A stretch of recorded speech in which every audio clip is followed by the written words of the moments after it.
The former CEO of Yahoo and employee number 20 at Google. We covered a lot, including the AI battles, efficiency in tech, but we started on Silicon Valley Bank. I think for us, what we realized is, Sunshine, we had one bank account at one bank. It wasn't Silicon Valley Bank. But we were like, in this situation, it makes sense to be diversified. Whether it's because of a system going down or an unfortunate decline in a bank or a failure of a bank. But when you're talking about needing to make payroll for your team, pay your vendors, those are all things that you want to be able to do reliably as a business owner. And so having, we're engineers fundamentally. I'm an engineer by training. You want redundancy in your systems.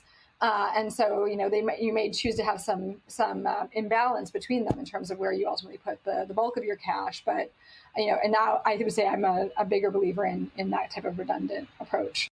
Now, when it comes to artificial intelligence, I asked her how we're going to know whether Microsoft has a significant head start with its OpenAI investment or if Google's actually catching up with Bard. I think, there was the stumble with Bard coming out of the gate, which I think, if anything, got blown in some ways out of proportion. It's natural for a new technology to have an error like that. It was a pretty simple miss in terms of fact checking and reviewing the content in that demo.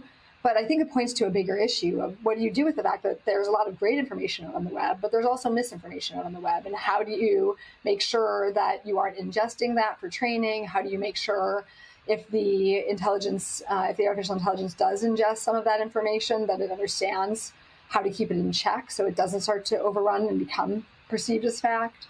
I think those are all big challenges that all of these systems will ultimately face. And I am always an optimist. I think there's ways that they can build and architect around that.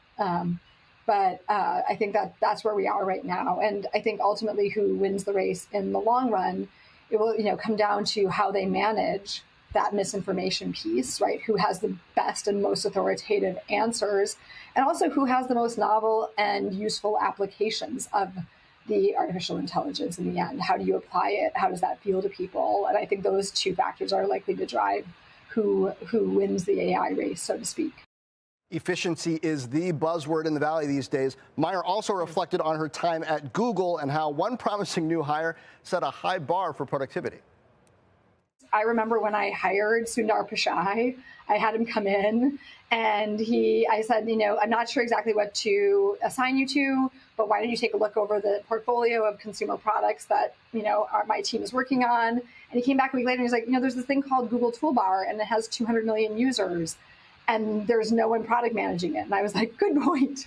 Like, why don't you start working on that? And Google Toolbar then gave rise to Chrome, which then, of course, started merging with the Android operating system. And Sundar was a brilliant hire and did a great job with all of that. But it gives you an idea that we had like this giant product with millions, hundreds of millions of users that wasn't being actively product managed. And so, I think that's what the power of growth is, that when you've got a company that's growing that quickly, there's new opportunities for everyone around you along the way. And you can figure out where are my skills best applied.